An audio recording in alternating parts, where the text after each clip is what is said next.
The Sandy and Toddcast is a Mindgarden Media podcast in association with Screw You, Todd Productions. Broadcasting from two very different yet magical places not found on any map. Get ready to discuss the strange, weird, ghostly, crazy, spooky, and odd things that take place around us each and every day. All while having a little bit of fun. This is the Sandy and Toddcast. Well, I don't even know how to start this exactly. She's Sandy. He's Todd. And welcome to another edition of the Sandy and Toddcast. This is season 5. I have no idea what episode this will be at this point. But we're here. Yeah. We're actually at Sister Bay at Coach Light Inn. And that's where we kind of stayed on our little jaunt. Yeah, that was a lot of fun. We're checking out this morning. We're rounding out our visit. And we're going to head to Door County Distillery. Door County Distillery and Door Peninsula Winery. Which is exciting because I was looking at Haunted State last night, going through the episodes. I'm actually going to watch one of them because now I want to go back, Todd, because like we said last time, I haven't watched it in 2.5 years. So little details I completely do not remember. Yeah, and I don't remember it because we filmed it like 4 years ago. Yeah. But, ironically or weirdly enough, we started naming these podcasts in our little trip as Return to Haunted State 2022. So our podcast continues with a great thing that I think took place yesterday. Oh, it was amazing. Sandy and I went to the Cana Island Lighthouse, which, a quick backstory on lighthouses. For some reason, I've always really loved them. Mm-hmm. The first lighthouse that I was ever drawn to is actually when I lived in Michigan. There was one on Lake Michigan called Little Sable Lighthouse. And the keeper's quarters had been demolished years and years and years ago. But the tower still stands literally right on the beach, right next to the water. And it is the same type of lighthouse as Cana Island. The only difference is they use the same brick, they use the same everything. It was designed the same way. Cana Island now has metal plates that surround it to protect the brick that was on the tower because the weather just does not do well with that kind of brick, and so they always wrap some of those towers in metal. So I was attracted to that lighthouse in Michigan, and then this one became kind of my go-to lighthouse in Wisconsin. And so I've been there several times. I was there before Haunted State. I went at Haunted State. I've gone another time again before that. So I've been there several times. It's like my 4th or 5th trip. But let's talk about lighthouses for just a sec, because I'm the same way. I grew up just being totally in love with lighthouses. And I'm forever grateful that there are so many being preserved, because it's nice to know that they have realized just how important and historic these lighthouses are. And you find lighthouses everywhere in the world, which is just amazing to me. And I've always been fascinated with them myself. So whenever Dave and I go on vacation, if there's a lighthouse to be seen, that's where we go. That's one of the places we go. And I've told everybody about my experience at the St. Augustine Lighthouse in St. Augustine, Florida several years ago, and the amazing stuff that happened. And so we just naturally wanted to visit, especially together. We wanted to visit one together. And this one was very special because it was part of Haunted State. And like I was saying earlier, I had forgotten. I kind of knew some of the places, but last night I went through and I actually counted how many stops we're making out of the 8 episodes of season 1. 5. Yeah. Which is a lot. Yeah, it is a lot. And the thing too, like you mentioned, preserving these lighthouses, one of the things about going to Cana Island was we couldn't get in because they're actually redoing the inside. They're taking it back to the 1920s, which is great. The inside was in a little rough shape the last few times I've gone. And so when I heard that they were redoing it, I was actually pretty happy with that situation because it needed to happen. Right. So we were not able to go inside. So, of course, we're thinking, well, maybe nothing will happen. Maybe we'll get nothing. I never go into stuff with expectations because then you're disappointed. Right. So I try not to go in with any expectations whatsoever. Deep down, you're excited. because, we've already possibility, had... Sure. Right. And we've already had one amazing experience the Right. day before Right. at the old Viking temple / church. Yep. And so, no expectations, but yet kind of excited and really looking forward to it. But we realized once we got there that since we can't get in, we sort of have to play it by ear and figure it out and see what we can do, because there are other people there too. Yes. And there were a lot of people, and that was also nice to see. It was nice to see so many people going out and seeing this thing. As with the Viking temple and church, it was nice to see so many people had visited it that day. It was not just us walking and whatever. So people Definitely are seeing it. People are getting to experience it. I was, what we decided to do is on this island, we went out to the beach first because it's incredible out there. Mm-hmm. The experience just out on the beach is very... surreal, grounding, that kind of thing. But they had these little benches set up throughout the island. There's maybe 5 or 6 of them, something like that. And they're in donation of somebody. So it's one of those things where there's a bench and there's a plaque on it. And it says, in honor of Cassandra Uvenstein of, New York. Right. And from her loving husband, Dave, who is now free to do whatever he wants in life. Although I did not hear one poor Dave all weekend. So that's actually good. But there are stories. And yes. One involves a lumber yard and a 2x4. But so we decided, let's just try one of these benches. Yeah. Well, and again, like you said, not expecting anything. No, and it's funny because I broke off from you guys. Yep. Everybody kind of went their own way, and I broke off from you guys. And they have back in the woods a little bit. They have like these little troughs where kerosene contain like large. What's the word I want, Todd? Like not containers, but not barrels, but tanks. Yeah, tanks. Yeah. So they had those left. The kerosene was long gone, but they had the tanks left. And I was reading about it, and I brought out my meter, and I'm getting nothing. Yeah. And so I decided to walk back towards you guys down by the beach, and I just happened upon all of these little benches. And me, with my research and everything, I'm thinking, well, if nothing more, I'm going to look up these names. So I was taking pictures of the names. And I said, okay, well, if nothing more, I'm going to at least do that. So I caught up with you guys. We did some pictures down by the beach. It was fun. We were having a good time. And then we walked back, and Dave sort of went off on his own. Everybody kind of went off on their own, except you and I. And we said, well, this might be a good time to give it a shot. Do you want to try a bench? And I'll be honest, the first thing I thought was, it's just a bench, right? It's a bench. Right. Who knows? But we literally put the equipment on it, and before we could just set it down, they started going off. 33.4 on the EMF of my meter. And they're not metal benches. No. They were wood benches that had been out there for a while. They weren't brand new. So why would wood be holding energy like that? And far away from any electrical things. It just was odd. So I sat down, and boy, did we have great teamwork on that one. I sat down, we put the K2 meter, you had your K2 meter, and I had my meter. We sort of put them side by side, and we confirmed that there was no interfering with each other because there was no hits on anything because they were close by each other. We were good to go. I took out my digital recorder, put that down next to it, and did we have quite the session? I pulled out my phone, so I started videoing it. So we have several different pieces of evidence to go through. We had the experience of asking questions of the people who were on the benches. It seemed like everybody who had these benches placed there in honor of them came through. Yeah, and which was so cool because we were trying to find the right words, but I think validation was a good word to use. We received validation in several ways because we weren't just getting little tiny blips on the K2 meter. It was literally going all the way over to the red, like all the way over to the red. And a lot of times as it was doing that, my meter would go off. Or you'd say, could you also do this? And then it would do that. And then it would do that. Or responding intelligently to the questions that we asked. Now, these are people we don't know. We had no idea. We only knew names.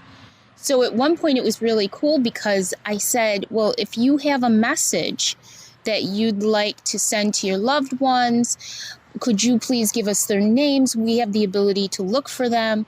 Could you please give us their names or any message that you have?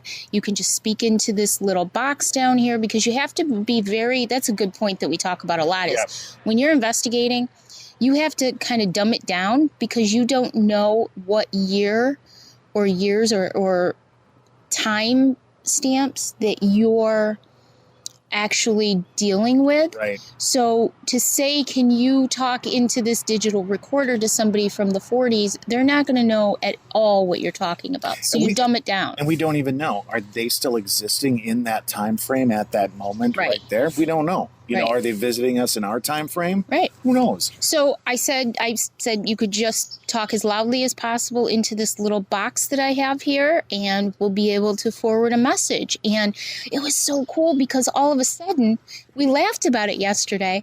All of a sudden, the K2 meter just started all the way to the red, but going back down. And then almost like somebody was speaking, like if you're in radio or know of a VU meter, which is the levels of audio. If you ever see that, like even on, on your phones and stuff like that, a lot of times when you play audio, it'll show you the little VU meter of how high the levels are.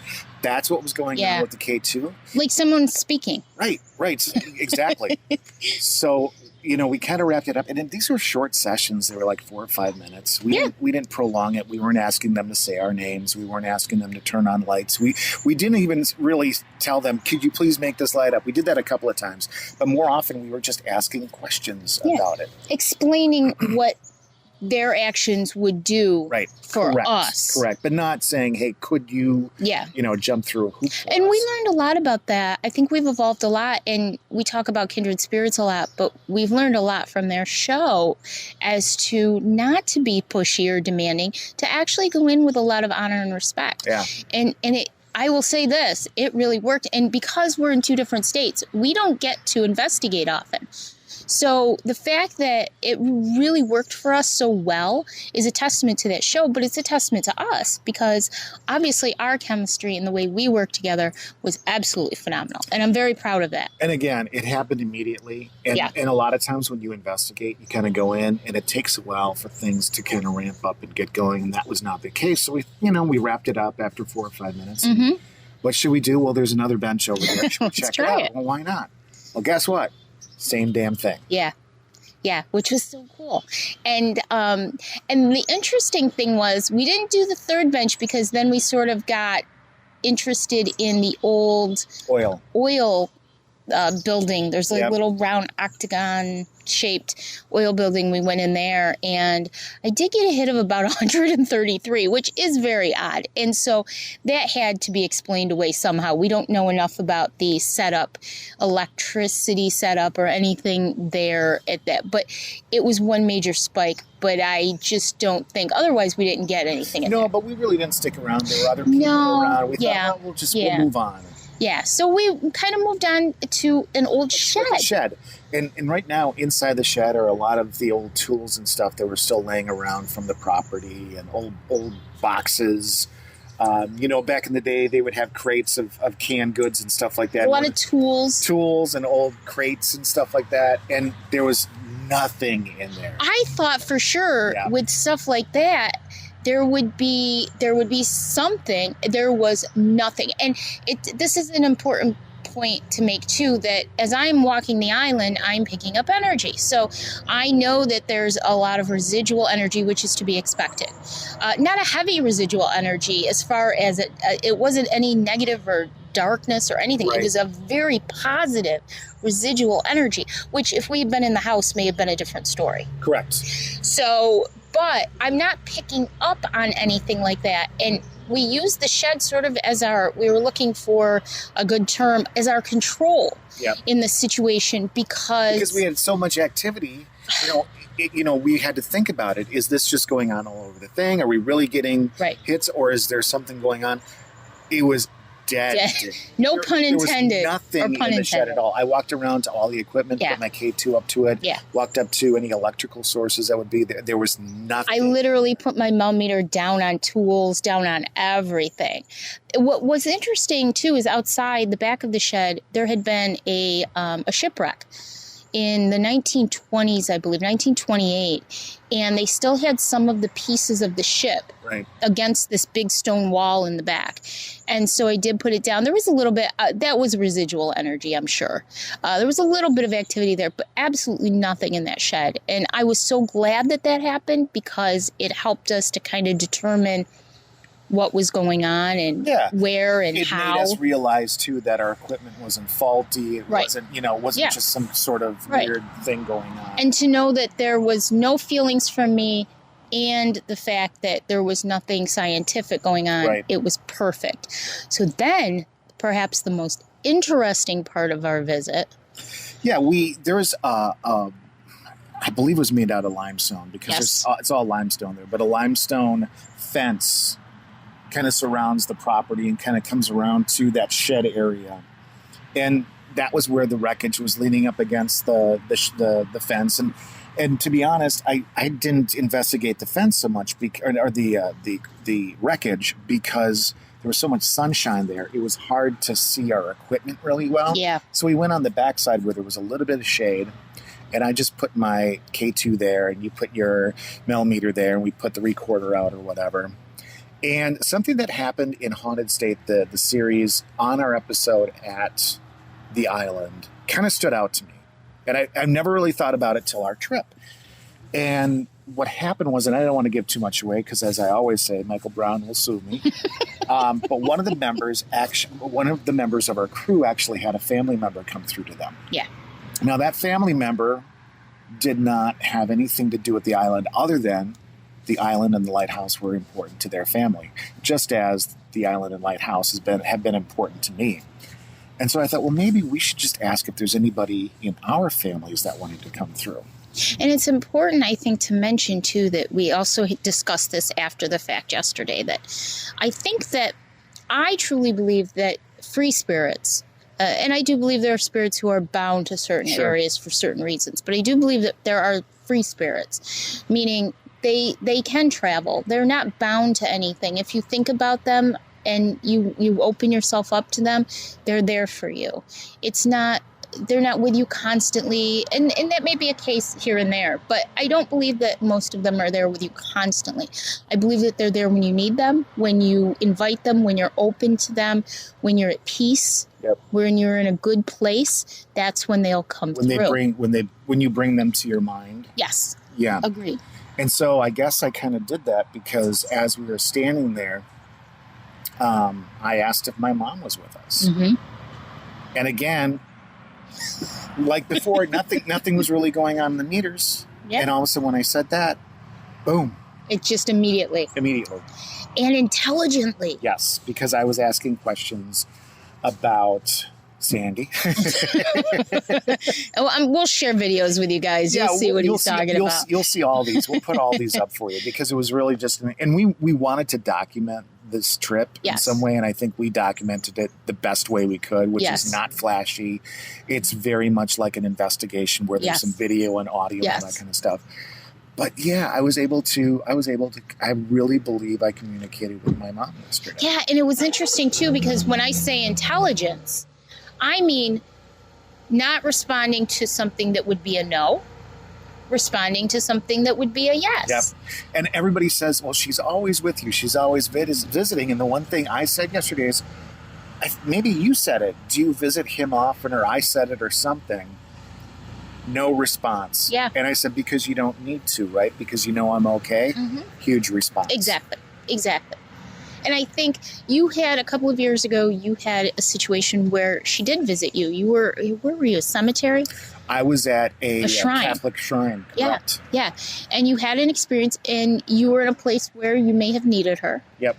And she came to you. Yep. And I think that's important for people to understand is that they may be with you in your heart always, but they may not visit you all the time. And that's okay. That's not a bad thing because you know that when you need them, they're there. I'm laughing because I said to my mom, what do you think of this one here? And of course, I'm talking about Sandy. And I said something to the effect of, you'd call her a Looney Tune, wouldn't you? And you could see her laughing on the K2 meter. You could. It was amazing. And we're not just talking little blips, which in and of themselves are responses. And sometimes a little blip was a response. Right, you know, right. 1 or 2 lights on the K2, but a lot of times it was into that yellow and into that. And into that red. I will be honest with you, I have never seen it on that level. I have never seen that much red on a K2 meter consistently answering intelligent questions or questions intelligently ever. So that pretty much, I mean, and again, I didn't keep her around. I wasn't, you know. Right. I didn't want to bother her. It was a nice experience. And yes. we, I think we finished it really well. Yeah.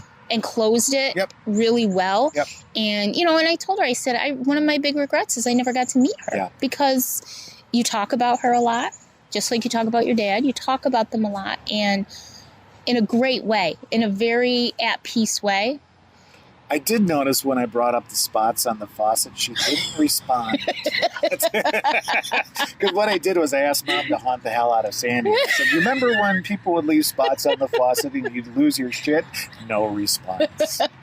So maybe I touched a little nerve there with Mom. Oh, that's so funny. But those are the personal experiences that I was very happy that we could back up with equipment. We could back it up with video so that we had a really good, because a lot of times when you're in the moment, even in a full-scale investigation, when you're in the moment, you're in that moment. Yep. You're not processing information. Me as a medium, as a psych, whatever, however you want to classify it, when I'm in the middle of stuff, I'm not thinking, like I'm not processing. Right. It's just what comes to me. Yep. And so I don't really think about and I'm exhausted at the end. So by the time that I get a chance to process it, it's like the next day. Yep. And so it's great to be able to have all of this stuff that we did come together to be able to process it. And we talked about it a little, but we didn't really talk about it much yesterday, only because we're still processing everything. Right. And I think with all the investigations we've done so far, we've got one we're hopefully going to be able to pull out a little equipment at today, maybe. Yeah, we're hoping so. Our final stop on the Haunted State Tour 2022. That's right. Return to Haunted State. Yeah. But I think, we still have to listen to the audio on it. Right. And just kind of, the one thing I will say, that island is very grounding for me. It's a wonderful place for me to go to. And I was very happy I couldn't really take my shoes off, but I was very happy to be able to walk in the grass, to walk down on the rocks, to where the little dead fish were that she was freaking out about. Well, I wasn't really freaking out. I just didn't realize there'd be little dead fish laying all over the place. So that was a little creepy at first. And then as we're trying to record the video, God, you'll hear it. This family comes running back through the little there's like a little pathway to the beach, and they come running through, and the child's like, "You threw a fish at my face." And it was just one of the funniest little conversations that, we kind of chuckled. We're in the middle of everything. But one other thing we can mention before we wrap up is so a lot of times what'll happen to me is when I know I'm going to go to a place, I will get one level of impression on it. So I told Todd last week, I said, Todd, there's going to be 2 energies there, male energies there, and there's going to be a female energy. And that's really all I knew. I didn't know much about them. And then, was it the day before yesterday, I think, in the car on the way up? On the way up, I think. I just got this impression, and things will just come to me. I don't know how I know them. They just come to me in my head. And it took a while for me to really learn that I'm not making them up, that they're real. It's not my imagination, because I grew up thinking things were my imagination my whole life. So I said to him, okay, there's going to be this man, and I gave names, and this woman, and I gave a name. And the reason I'm not doing it, saying it right now, is because I really want to do some research on it and see what we can come up with. But when we were in the gift shop after the fact, I was looking through a pamphlet that had some of the keepers, and sure enough, one of the keepers from the 1940s was the first name. It's the first name of one of the men. And so that was kind of like a huge aha moment for me. And it doesn't necessarily have to be a keeper. It could have been, families lived there. So it could have been a keeper's child or cousin or somebody who spent a lot of time there. Yep. I don't know that they're necessarily bound to that land, but they're pretty prominent spirits there. I always say about lighthouses, and one of the reasons why I think a lot of them just have so much energy is because, again, it's one of those jobs, it's one of those tasks It's very hard to do. Yeah. You have a very daunting task of making sure ships don't wreck and kill people.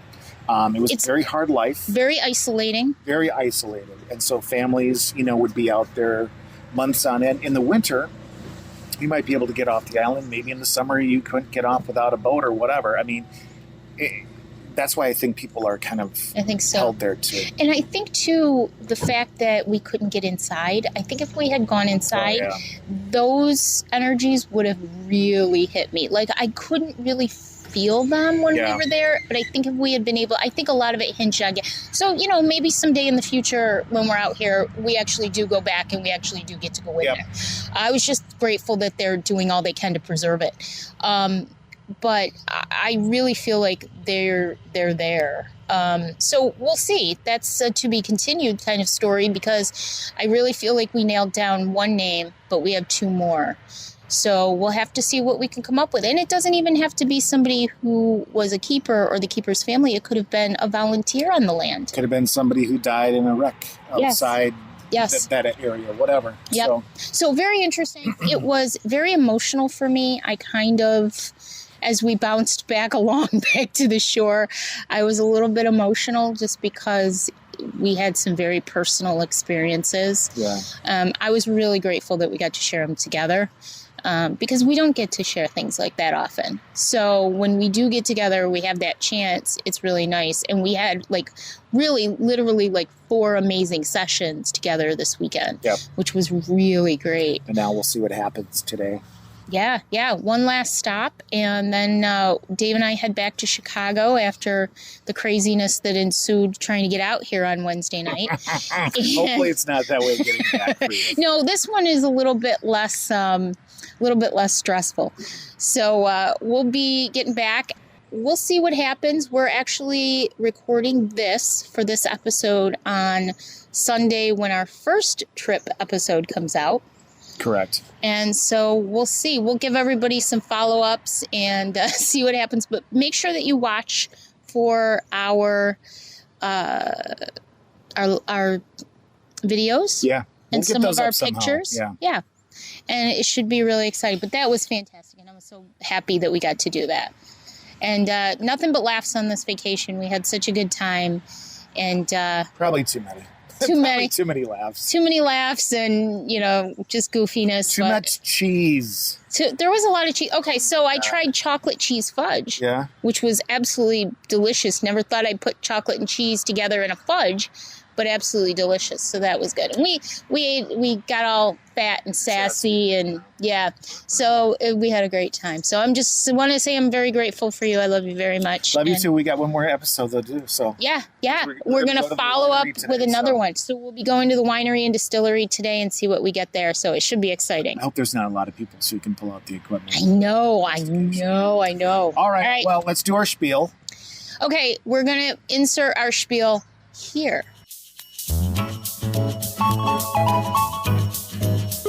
You can find the Sandy and Toddcast on any of the platforms that you normally find your podcasts, including YouTube and Twitter. Be sure to like the Sandy and Toddcast on Facebook to keep up on the latest goings-on, including each week's episode. You can also join our group, Stay Weirdos, friends of the Sandy and Toddcast for more fun.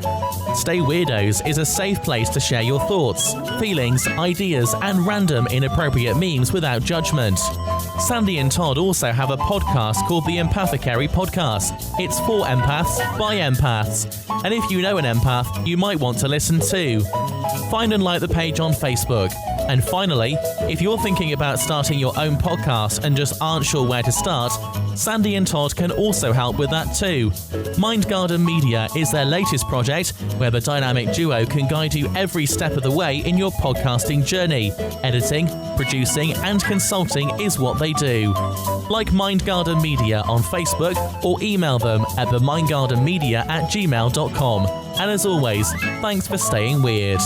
And that is the spiel. Thank you, Dan Woodward, for that. Until the next podcast, which should be another follow-up to the trip for the Return to Haunted State 2022 tour. Bye. Bye.